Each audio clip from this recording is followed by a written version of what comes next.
Bab 5331 Lembah Tulang Darah. Sosok David melesat di antara kerumunan, hanya meninggalkan jejak bayangan.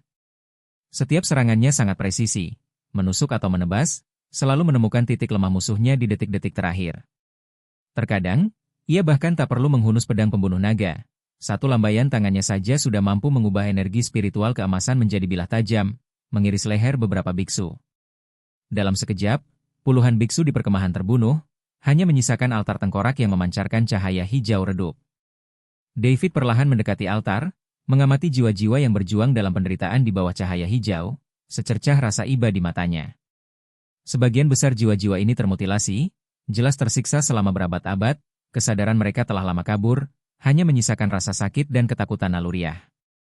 Ia mengangkat tangannya dan melambaikan tangan, energi spiritual keemasan yang lembut dan murni mengalir ke altar.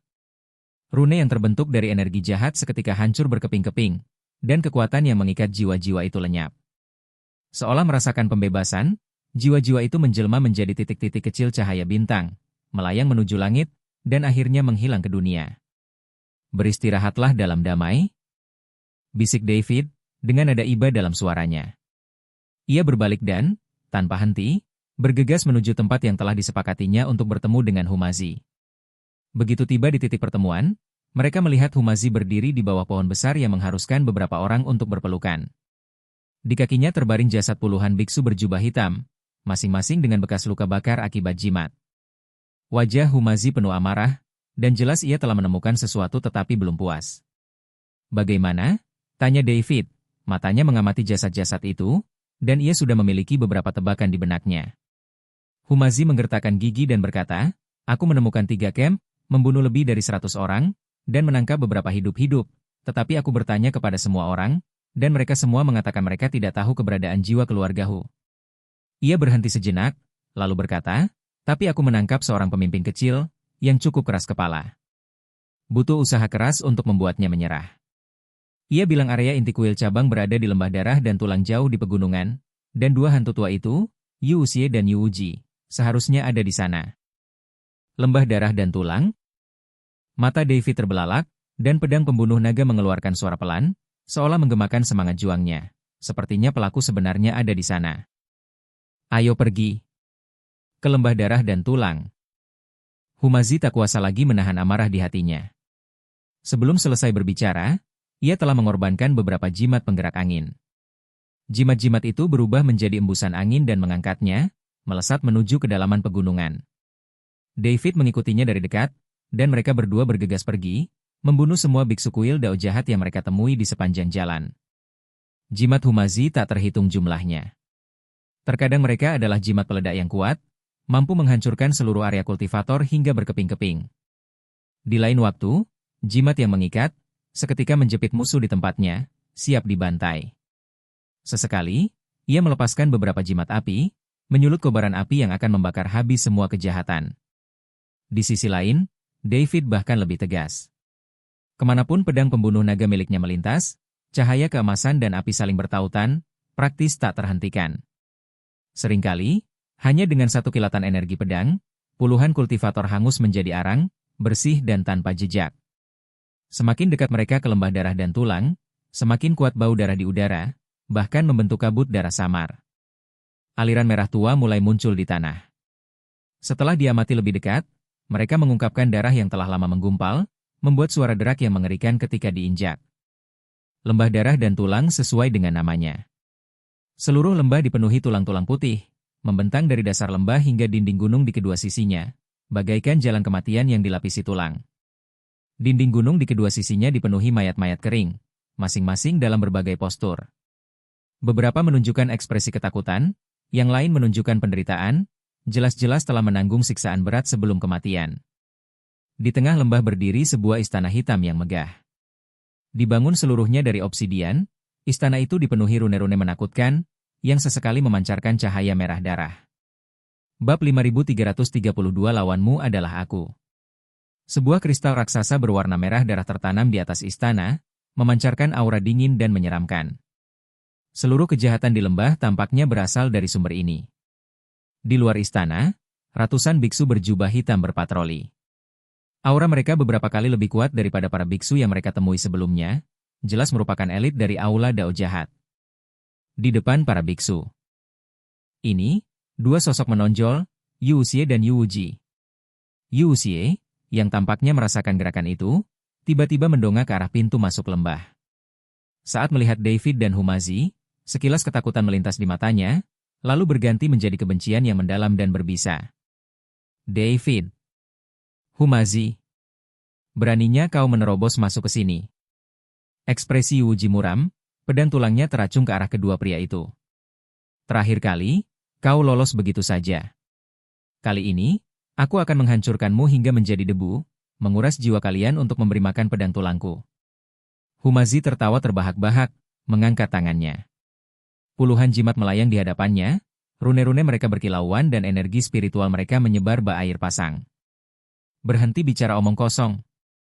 Serahkan jiwa-jiwa klan Huku segera, atau aku akan meruntuhkan lembah darah dan tulangmu ini dan mencerai-beraikan jiwa-jiwa kalian. Humazi meraung. Jiwa? Yu Wuxie mendengus, wajahnya penuh penghinaan. Jiwa-jiwa rendahan itu telah lama kumurnikan menjadi ramuan. Bagaimana mungkin kalian memintanya? Jika kalian tahu apa yang baik untukmu, menyerahlah, dan mungkin aku akan mengampuni jasad kalian. Kata-kata ini menambah api, langsung menyulut amarah Humazi. Ia meraung, dan jimat di hadapannya tiba-tiba meletus dalam cahaya terang. Kau mencari kematian. Ia menerjang maju bagai kilat, melambaikan tangan dan melepaskan beberapa jimat kekuatan raksasa dan jimat penghancur kejahatan secara bersamaan. Jimat-jimat itu berubah menjadi dua kepalan emas raksasa di udara, menghantam wajah Yu Wuxie dengan kekuatan yang mampu membelah gunung dan menghancurkan batu. Sepele. Tatapan tajam melintas di mata Yu Wuxie, dan gelombang energi hitam memancar dari tubuhnya, menyatu menjadi perisai tulang raksasa yang menghalanginya. Perisai itu dipenuhi duri dan memancarkan aura jahat yang kuat. Sial. Tinju emas itu menghantam perisai tulang, menghasilkan dentingan logam yang tajam. Perisai tulang itu langsung tertutup retakan seperti jaring laba-laba. Yu Wuxie terpental berulang kali, darah hitam menetes dari sudut mulutnya, jelas menderita luka dalam. Lawanmu adalah aku. Suara David menggelegar seperti guntur. Ia melesat, menghalangi jalan Yu Wuji, pedang pembunuh naga mengarah ke tenggorokan lawan, api emas pada bilah pedang menari-nari. Terakhir kali aku membiarkanmu lolos, kali ini kau tak akan seberuntung itu. Wajah Yu Wuji memucat. Ia tahu betul kekuatan David, terutama saat ia merasakan auranya, beberapa kali lebih kuat daripada pertemuan terakhir mereka. Ia sebenarnya berada di alam abadi bumi. Ia merasa semakin khawatir. Tapi sekarang, tak ada jalan mundur. Ia hanya bisa menelan ludah dan menerjang maju, mengacungkan pedang tulang. Pedang itu diselimuti energi jahat, dan raungan sama roh-roh pendendam yang tak terhitung jumlahnya bergema. Bunuh.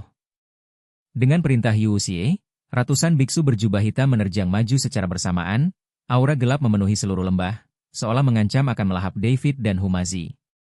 Pertempuran berdarah meletus. David dan Yu Wuji beradu, pedang pembunuh naga berkilauan dengan cahaya keemasan. Setiap serangan membawa kekuatan naga dewa, dan desiran angin pedang memaksa Yu Wuji mundur berulang kali. Meskipun pedang tulang Yu Wuji tak terduga, mampu menyalurkan energi jahat untuk mengikis kekuatan spiritual dan wujud fisik lawan, pedang itu bagaikan kertas melawan api emas David, yang dipenuhi dengan kekuatan maskulin dan jantan yang luar biasa. Klang! Klang! Klang! Benturan logam yang tak henti-hentinya bergema di seluruh lembah. Pedang tulang Yu Wuji dengan cepat dipenuhi retakan, energi jahatnya terus-menerus terbakar habis dalam api, mengeluarkan suara mendesis. Ia pun benar-benar dikalahkan oleh energi pedang, jubah hitamnya robek di beberapa tempat, memperlihatkan kulit yang menyusut seperti kulit kayu di bawahnya. Wajahnya dipenuhi ketakutan dan kebencian. Bab 5333, Busur Silang Terakhir. David. Kau keterlaluan. Raung Yu Wuji, kilatan kegilaan di matanya. Ia tahu ia pasti akan binasa jika terus seperti ini, jadi ia menggertakkan giginya, bahkan membakar seluruh esensi dan darahnya untuk mendapatkan tambahan kekuatan sesaat. Seketika, energi hitam di sekitar Yu Wuji melonjak beberapa kali lipat, auranya pun membumbung tinggi. Pedang tulang di tangannya langsung tumbuh hingga beberapa kaki panjangnya, membawa aura jahat yang merusak saat menerjang David.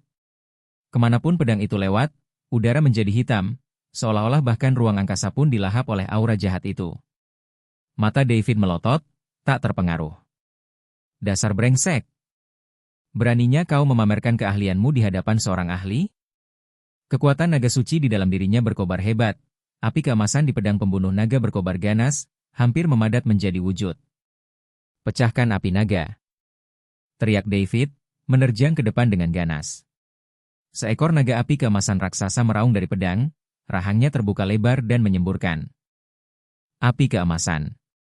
Naga itu langsung melahap aura jahat dan menghantam pedang tulang dengan kekuatan yang tak tertandingi. Krak! Pedang tulang itu patah, bagian yang patah hangus hitam oleh api. Naga api itu, tanpa gentar, menghantam langsung ke dada Yuuji. Paf! Yuuji memuntahkan seteguk darah hitam, yang mendesi saat jatuh ke tanah, menggerogoti lubang-lubang kecil di tulangnya. Tubuhnya terlempar mundur seperti layang-layang yang talinya putus, menghantam dinding gunung dengan keras dan membenamkan dirinya di batu. Ia jatuh ke tanah, sudah hampir tidak bernapas, dan tampak seperti akan mati. David perlahan melangkah maju, pedang pembunuh naga menekan tenggorokannya, matanya sedingin es. Katakan padaku, di mana arwah keluarga Hu? Yuuji batuk seteguk darah, senyum aneh di wajahnya. Suaranya serak dan panik, mereka telah lama dimurnikan menjadi pil roh paling murni, dan aku memakannya. Hahaha. Teman-temanmu takkan pernah ditemukan. Kau mencari kematian. Mata David dipenuhi niat membunuh. Dengan sekali tebasan pedang pembunuh naga, kilatan cahaya keemasan muncul, dan kepala Yuuji melayang ke langit. Kegilaan dan kepuasan di matanya membeku. Lalu, bersama tubuhnya, berubah menjadi udara hitam dan menghilang. Setelah berhadapan dengan Yuuji, David berbalik menatap Humazi. Humazi saat ini sedang terlibat dalam pertarungan sengit dengan Yu Xie. Ia membentuk segel tangan dengan tangannya, merapal mantra satu demi satu seolah-olah mantra itu bebas. Ada mantra hujan jarum yang menutupi langit, mantra sulur yang membatasi gerakan, dan bahkan mantra badai petir yang kuat. Jimat itu meledak di udara, perpaduan cahaya keemasan, petir, dan hijau, menjebak Yu Xie di tengah dan memaksanya untuk berhamburan. Humazi melantunkan sesuatu, energi spiritualnya melonjak. Jaring raksasa yang terdiri dari rune yang tak terhitung jumlahnya perlahan terbentang di belakangnya, memancarkan cahaya suci yang terus-menerus memurnikan energi jahat di sekitarnya. Yu Xie, berikan nyawamu. Humazi meraung, mengulurkan tangannya ke depan. Jaring raksasa itu langsung menyelimuti Yu Xie. Bersamaan dengan itu, sebuah jimat merah tua muncul di tangannya, runenya menari-nari seperti api. Jimat pembakar surga. Jimat itu terlepas dari tangannya, langsung berubah menjadi bola api raksasa. Bergabung dengan jaring, jimat itu membentuk ruang tertutup, menjebak Yu Xie di dalamnya. Api membakar energi jahat, berderak dengan suara yang menusuk. Jeritan Yu Xie bergema dari api, terdengar sangat keras. Meskipun Yu Xie telah mendapatkan kembali wujud fisiknya dan mencapai tingkat ke-8 alam abadi duniawi, ia masih kalah oleh Humazi, yang telah mencapai tingkat ke-9. Jimat Humazi, yang dirancang khusus untuk menangkal roh jahat, semakin membatasi kemampuannya. Tubuhnya sudah dipenuhi luka, yang darinya energi hitam terus-menerus memancar, jelas-jelas di ambang batas kekuatannya. Ah! Aku akan melawanmu. Yu Xie meraung frustrasi di tengah kobaran api. Energi hitam di sekelilingnya tiba-tiba meletus, memaksa jaring jimat itu terbuka. Bab 5334 Aku akan membunuhmu. Ia berubah menjadi anak panah hitam, menyerbu ke arah Humazi. Sebuah belati tulang yang berlumuran racun tiba-tiba muncul di tangannya, mengincar jantung Humazi. Humazi, yang siap menghadapi ini, mendengus dingin, lalu maju. 3 jimat emas berkilauan langsung muncul di tangannya, tak bertaubat. Ia memegang jimat-jimat itu di depannya, dan jimat-jimat itu langsung berubah menjadi perisai emas raksasa, bertuliskan kata-kata, Suppress Evil, memancarkan kekuatan ilahi yang agung. Paf! Belati tulang itu menembus perisai emas, seperti setetes air di lautan, langsung hancur oleh cahaya keemasan. Yu Xie sendiri juga terlempar ke belakang oleh hentakan dahsyat itu, mendarat dengan keras di depan gerbang istana, darah hitam mengucur dari mulutnya. Hidupnya jelas telah berakhir.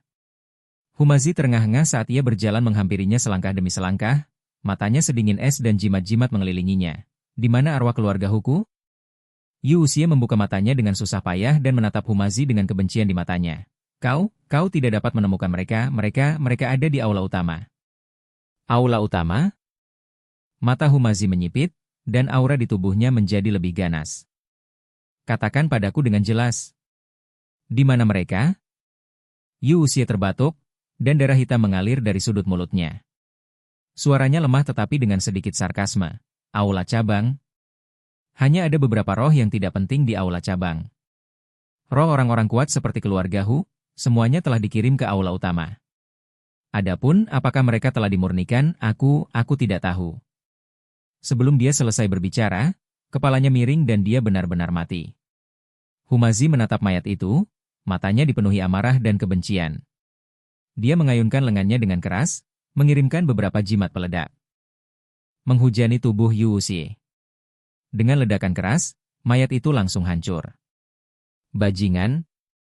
Saat itu, sebuah teriakan menggema dari dalam istana, dan sesosok tubuh terhuyung keluar. Itu Yuyu.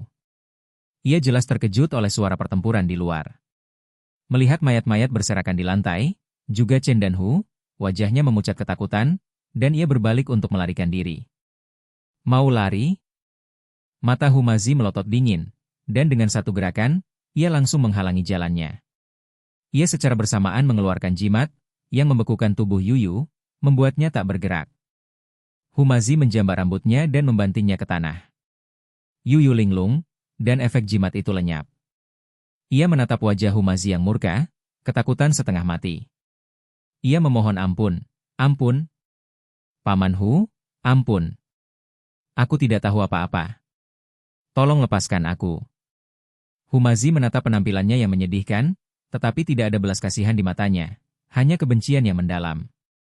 Yuyu berteriak padanya, dan Humazi pikir ia akan menyerah, tetapi ia sebenarnya menginginkan nyawanya.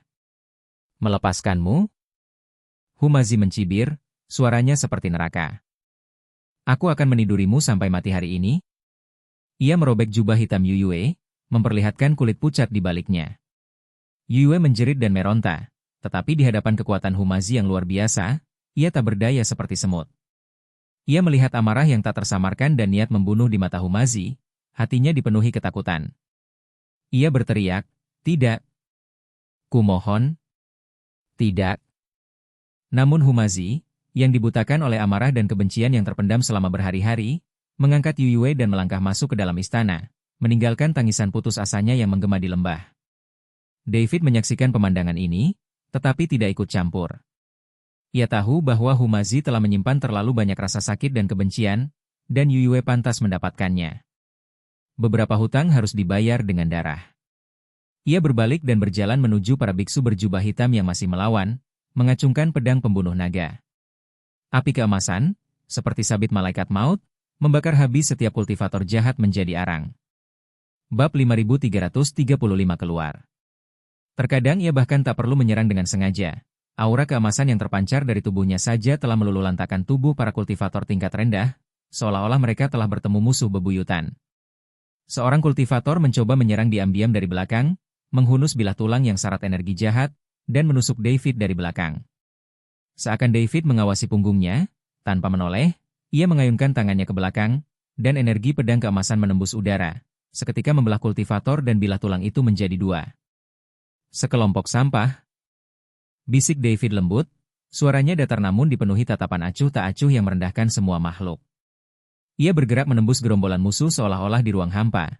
Setiap ayunan pedang membawa kematian ke sepetak tanah. Kemanapun cahaya keemasan itu lewat, energi jahat itu lenyap, dan tulang-tulang meleleh, seolah-olah bahkan tanah yang ternoda oleh kejahatan pun bergetar di bawah kekuatannya. Setengah jam kemudian, pertempuran di lembah itu benar-benar berakhir. Kecuali Yuyue, yang diseret ke istana oleh Humazi, semua kultivator aula dao jahat telah dibantai. Tanah dipenuhi mayat dan tulang, udara dipenuhi bau darah dan daging hangus, sebuah pemandangan yang luar biasa mengerikan. David berdiri di depan gerbang istana, menatap istana berwarna merah darah itu, tatapan serius terpancar di matanya.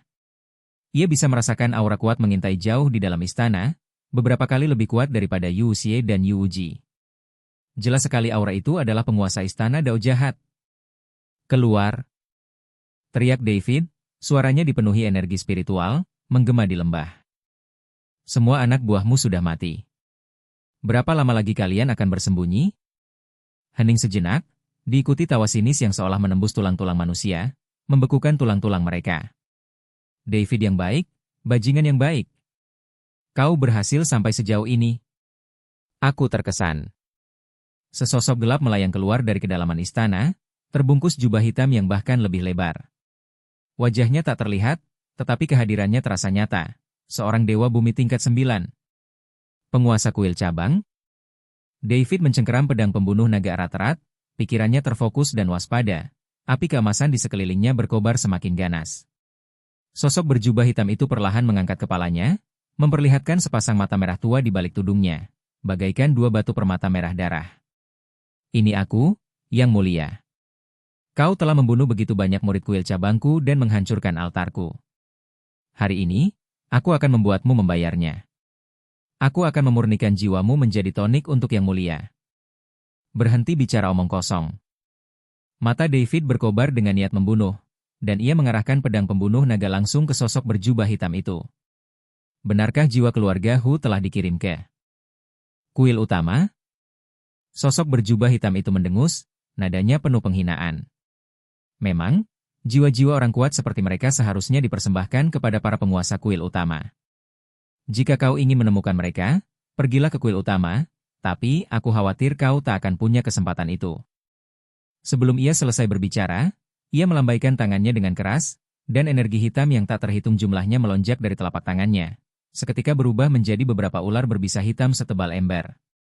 Dari mulut mereka menyemburkan lidah bercabang dan, dengan desisan tajam, menerkam ke arah David. Kemanapun ular berbisa itu lewat, udara terkorosi dengan suara mendesis. David mendengus dingin, dan api keemasan pada pedang pembunuh naga berkobar. Ia berteriak pelan, dan naga api pada pedang itu muncul kembali. Kali ini, naga api itu lebih padat dari sebelumnya, seolah-olah memiliki kehidupan. Ia membuka mulutnya yang besar, mengeluarkan raungan yang memekakan telinga, lalu menerjang ular-ular hitam itu. Api keemasan itu bertabrakan dengan ular-ular hitam berbisa, dan seketika membakar ular-ular hitam itu hingga menjadi abu. Api yang tersisa terus menyebar ke arah pria berjubah hitam itu. Lawanmu adalah aku. Suara Humazi terdengar dari istana, lalu cahaya merah melesat ke langit. Sosok Humazi muncul di belakang pria berjubah hitam itu, memegang jimat yang menyala-nyala dengan api yang berkobar di tangannya. Aura yang dipancarkan jimat itu tak lebih lemah dari api naga milik David.